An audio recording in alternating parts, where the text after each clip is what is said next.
Se imagina aí, cheio da grana, aproveitando dos mais variados prazeres da vida, carros, casas, ostentação.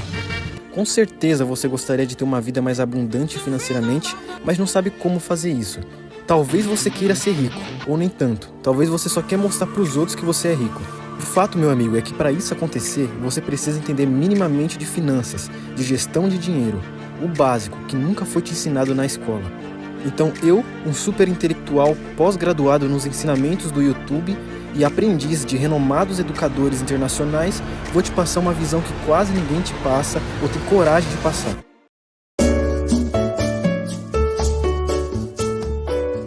O que foi te ensinado sobre educação financeira? Provavelmente o básico do básico, né? Tipo, economize o máximo possível, não gaste mais do que você ganha e blá blá blá.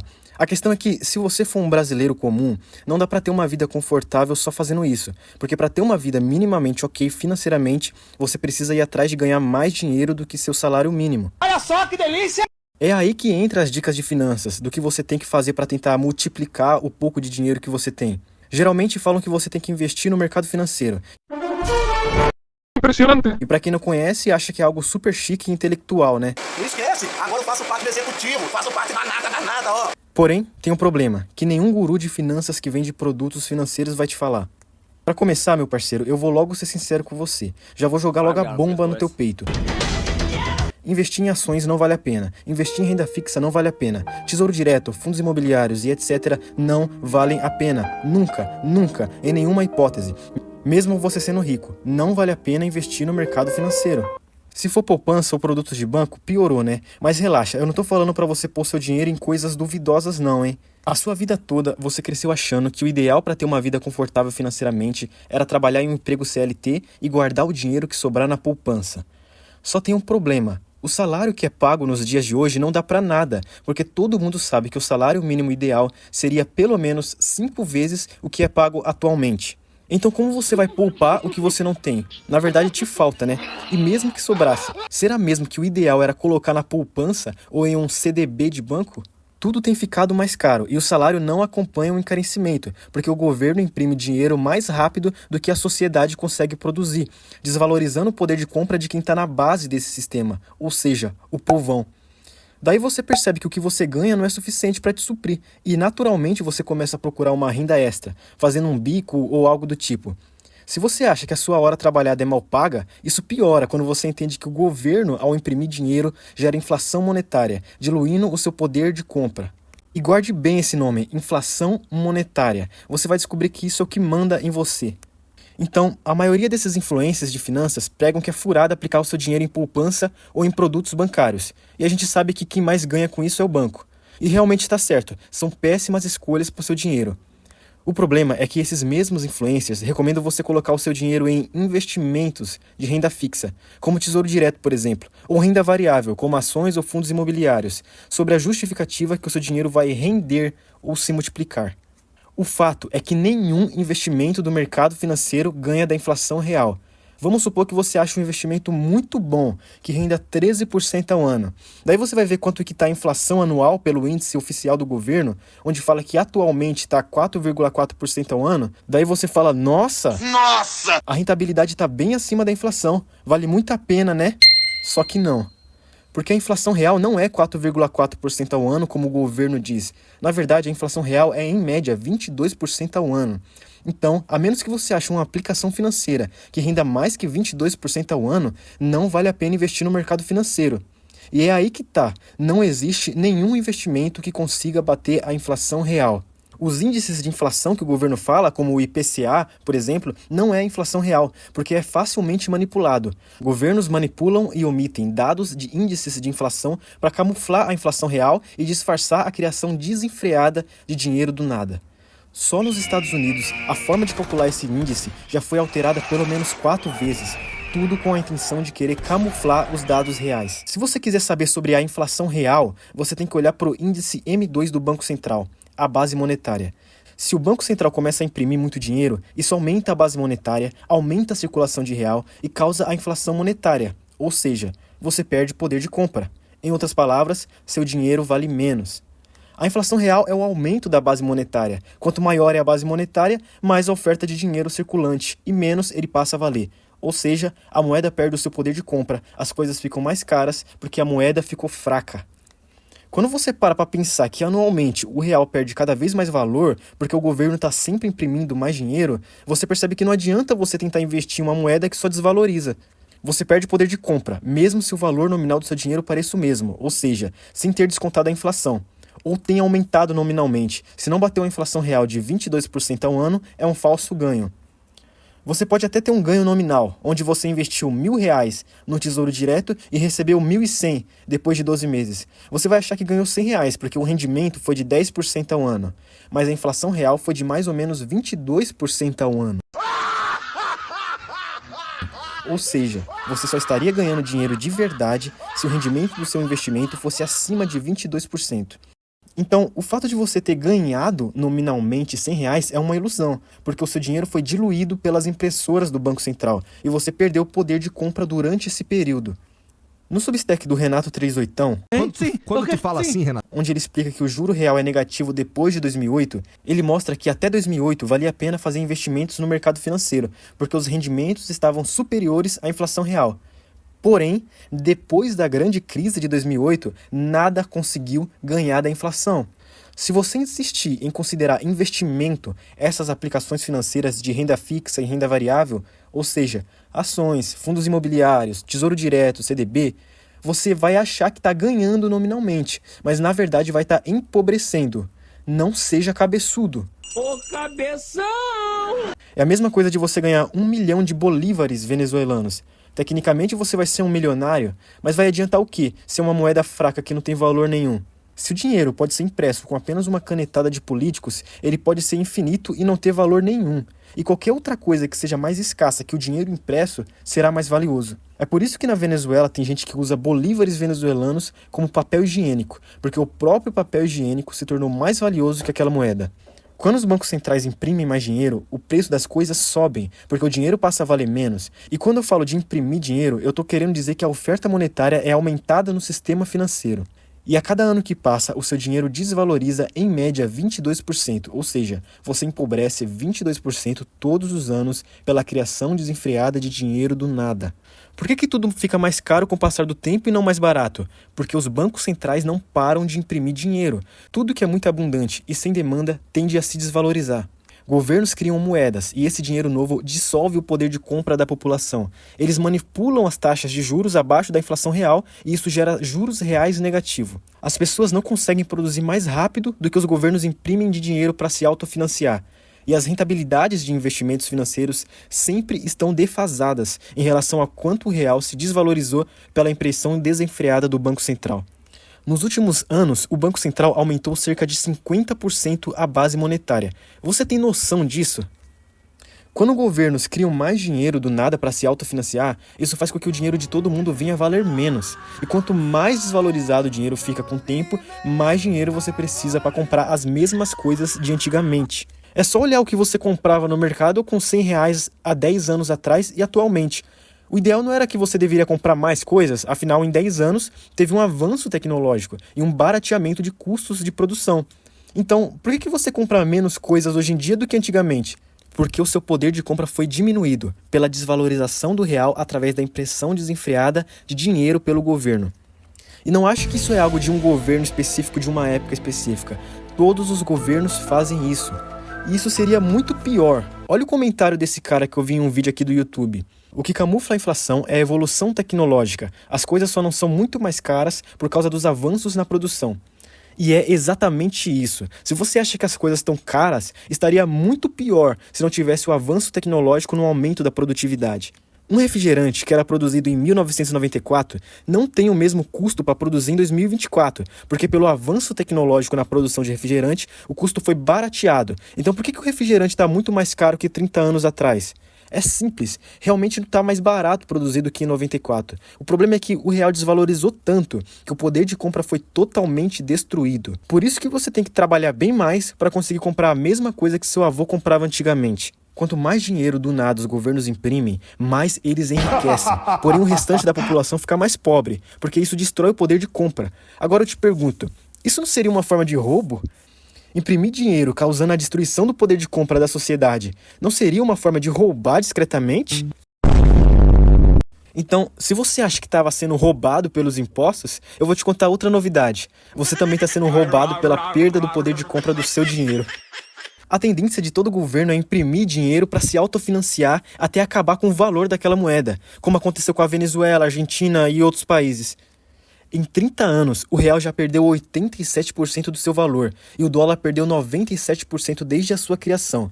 Antes do real, 9 moedas brasileiras foram extintas pela hiperinflação e impressão de dinheiro. Por que com o real seria diferente? Você acha que os bancos centrais vão parar de imprimir dinheiro e parar de manipular os índices de inflação? Você vai confiar no Estado? Você vai confiar no mesmo Estado que não te ensinou nada durante o ensino escolar sobre gestão de dinheiro? Você vai confiar no Estado que não consegue pagar nem as próprias contas públicas? O dinheiro deixou de ser lastreado no ouro há muito tempo, permitindo que os países imprimissem muito dinheiro do nada. E o único lastro que a população passou a ter é de confiar em políticos. Será que isso dá certo? Em 1933, os Estados Unidos decidiu confiscar o ouro da população americana, sob pena de prisão ou multa para quem desobedecesse. Tudo isso para tentar combater uma crise financeira e a desvalorização do dólar. Ou seja, eles desvalorizam seu dinheiro por várias políticas econômicas ruins que eles mesmos criaram e ainda confiscam um bem na qual você deveria ser soberano sobre ele. No Brasil, na década de 90, Collor confiscou contas bancárias por causa da hiperinflação que estava tendo.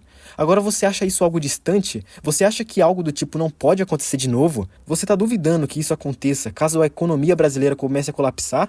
Você gosta do fato do seu dinheiro valer menos? Você gosta da possibilidade de ter seu dinheiro confiscado? Você gosta de acumular patrimônio em uma moeda fraca? Você gosta de paçoca? Qualquer governo do mundo que estiver decaindo, que está colapsando, vai fazer o que for preciso para se manter no controle, inclusive passar por cima da moral e soberania da população sobre o seu próprio patrimônio. Como parar isso? Como se livrar disso? E se existisse um dinheiro em que governos não pudessem manipular ou imprimir mais com uma simples canetada? Um dinheiro que não fosse inflacionário, mas deflacionário. Um dinheiro que novas moedas não poderiam ser criadas do nada, onde a população seja soberana sobre o seu próprio dinheiro e ninguém pudesse tirar delas, nem governos ditatoriais, nem juízes tiranos. A boa notícia é que já existe, o Bitcoin. O Bitcoin é um dinheiro virtual descentralizado, não tem nenhum governo controlando. É escasso porque tem um número limite de 21 milhões de Bitcoins. Ninguém poderá criar mais do que isso. Por essa escassez, o poder de compra do Bitcoin aumenta ao longo dos anos. O Bitcoin não é inflacionário, é deflacionário. Com a deflação, o dinheiro se valoriza e as coisas ficam mais baratas. Ao contrário das moedas governamentais que se desvalorizam até não valer mais nada, pelo simples fato de poderem ser impressas na boa vontade de políticos, o Bitcoin se torna mais escasso com o passar do tempo, fazendo com que todo o resto esteja desvalorizado em relação a ele, e fazendo também com que o Bitcoin se valorize cada vez mais. Agora pensa, enquanto o Bitcoin é um dinheiro que tende a se valorizar e aumentar o seu poder de compra, fazendo com que você trabalhe menos, tendo mais, nas moedas governamentais você tem que gastar mais tempo, trabalhando mais, para tentar correr atrás do prejuízo da desvalorização do poder de compra. Moedas governamentais foram projetadas para perder valor, ou seja, a inflação, e o Bitcoin foi feito para valorizar, porque é um ativo deflacionário. E aí, você prefere acumular patrimônio em uma moeda desvalorizada e que tende a não ter valor nenhum ou em Bitcoin? E muito cuidado sobre o que você ouve falar de Bitcoin. Tem muita gente que fala que não sabe sobre essa moeda. Muitos economistas que ganham com a perda dos outros podem falar mal. Se você chegar nesses economistas que vivem detonando Bitcoin e perguntar: é verdade que você não estudou porcaria nenhuma sobre Bitcoin para estar falando mal? Sabe o que ele vai te responder? Acho que sim, Então, mano, a dica mais sincera que eu te dou é: estude um pouco sobre Bitcoin. Ele é a única esperança contra esse sistema financeiro falido. Eu tô montando uma playlist com os melhores vídeos aqui do YouTube que eu assisti para entender sobre Bitcoin e que eu acho que você também deveria saber. Em ordem do iniciante pro avançado, totalmente de graça mesmo. Eu ainda estou montando essa playlist, mas quando estiver pronta, eu envio pro seu e-mail. Se você quiser, é só você clicar no link do comentário fixado que eu mando de graça quando eu terminar. É muito importante que você entenda que Bitcoin não é investimento, mas é uma reserva de valor. Por isso que não faz sentido você querer comprar Bitcoin hoje só para vender mais caro no futuro e continuar acumulando patrimônio em uma moeda governamental. Bitcoin é o único ativo para você acumular e proteger o seu patrimônio. Não faz diferença se você comprou Bitcoin lá atrás por R$1.000 ou se você está comprando hoje por R$500.000. Um Bitcoin sempre vai valer um Bitcoin. No longo prazo, o Bitcoin sempre vai valorizar o seu poder de compra, porque ele é escasso. E eu acho muito engraçado que tem gente que fala assim, eu não compro Bitcoin porque é muito caro. A pessoa acha que só é possível comprar a partir de um Bitcoin. Porém, na verdade, se você quiser, você pode comprar R$10 de Bitcoin, que daria alguns milhares de sats, que é a menor unidade de medida do Bitcoin. É como se você tivesse comprado um pedacinho de Bitcoin, porque é possível comprar fracionado. Só 2 dicas que eu te dou. Não compre Bitcoin pelos bancos e guarde Bitcoin em uma wallet. Eu aposto que quando você buscar mais conhecimento sobre Bitcoin, você vai ouvir frases do tipo: Bitcoin é um ativo de risco porque é altamente volátil. Ele pode valorizar rápido, mas desvalorizar muito rápido também. Entenda uma coisa, Bitcoin não se vende, Bitcoin se acumula. Não existe ninguém que tenha comprado Bitcoin e segurado por pelo menos 5 anos que esteja no prejuízo.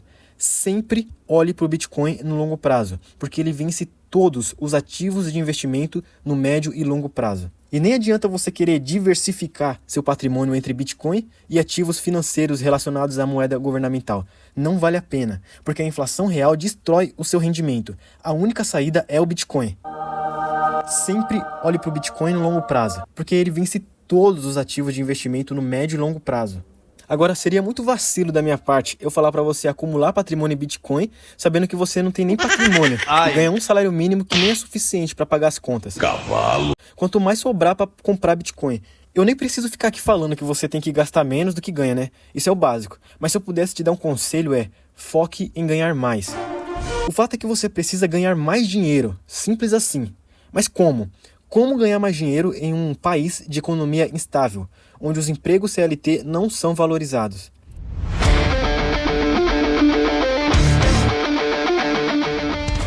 E aí eu te falo, venda alguma coisa. A melhor forma de você ganhar dinheiro e ter um retorno que esteja acima dos 22% da inflação real é empreendendo. Ou seja, vendendo algo, ou um produto ou um serviço.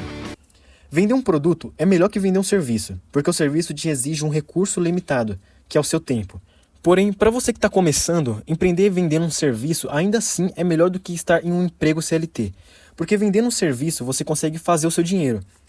O motoboy que vende o serviço fazendo delivery ganha mais que um CLT de salário mínimo, assim como uma diarista microempreendedora ganha mais fazendo faxina que a maioria CLT. Agora, assim que possível, pare de vender seu tempo através de serviços e comece a vender coisas. E conforme for avançando, venda de forma escalável. Comece de baixo, quem sabe vendendo algo na rua. Assim como essa menina que faz mais de R$4.800 vendendo brigadeiro. Nesse vídeo, mostra que ela tem uma média de lucro de 33%, ou seja, bem acima dos 22% da inflação real. Isso é empreender. Isso é ganhar dinheiro e dá para lucrar em várias áreas. Por exemplo, um empreendedor, revendedor de carro, que compra um carro por 20 mil e vende por 28, tem um lucro de 40%. Agora, se ele repetir essa operação várias vezes, ele vai lucrar muito mais. E eu posso te afirmar que isso é possível, porque dessa área eu entendo. O fato é que não importa qual área você escolha para empreender vendendo algo, desde que você venda algo que agregue valor para o seu cliente. Comece pequeno, mas pense grande. Você pode começar vendendo água na rua e evoluir até ter sua própria distribuidora de água. Você pode começar sendo afiliado na internet de um produto de queda capilar e evoluir até ter sua própria fábrica de produtos estéticos. Você pode começar sendo um vendedor comissionado em uma concessionária e evoluir até ter sua própria loja de carros. Agora sim, você vai ter que arregaçar as mangas e se esforçar e correr atrás, né? Não vai trabalhar não, vagabundo? Nunca subestime o poder de vender algo que seja útil e jamais deixe de usar a internet para potencializar os seus negócios. E aí, meu amigo, você vendendo algo e de forma escalada, dinheiro em abundância vai ser normal na sua vida. E você vai fazer o que com esse monte de dinheiro que você ganhar? Guardar no banco em uma moeda que só desvaloriza? Sacar e guardar debaixo do colchão? Jamais faça isso. Para se proteger da inflação real, o dinheiro que te sobrar deve ser acumulado em Bitcoin. E agora sim, você vai poder proteger todo o seu patrimônio construído alocando em uma moeda forte, que só se valoriza e que te dá soberania sobre o próprio dinheiro, o Bitcoin. Então, você tem 2 opções. A primeira é confiar nos economistas formados em Harvard e nas mais sublimes universidades internacionais de economia. E a segunda opção é confiar em mim, um jovem youtuber que está pedindo para você abandonar tudo que te ensinaram sobre finanças na sua vida e ir contra todo o sistema que confia no Estado e no sistema econômico atual. Talvez possa parecer loucura considerar o que eu tô falando, mas, mano, busque conhecimento. Eu tô falando isso pra você como se eu estivesse falando pra um familiar meu. Lembrando que eu tô montando uma playlist com os melhores vídeos aqui do YouTube que eu assisti pra entender sobre Bitcoin e que eu acho que você deveria saber também, de graça. Se você quiser, é só clicar no link do comentário fixado. Então, empreenda para ganhar mais dinheiro e compre Bitcoin para preservar o seu dinheiro.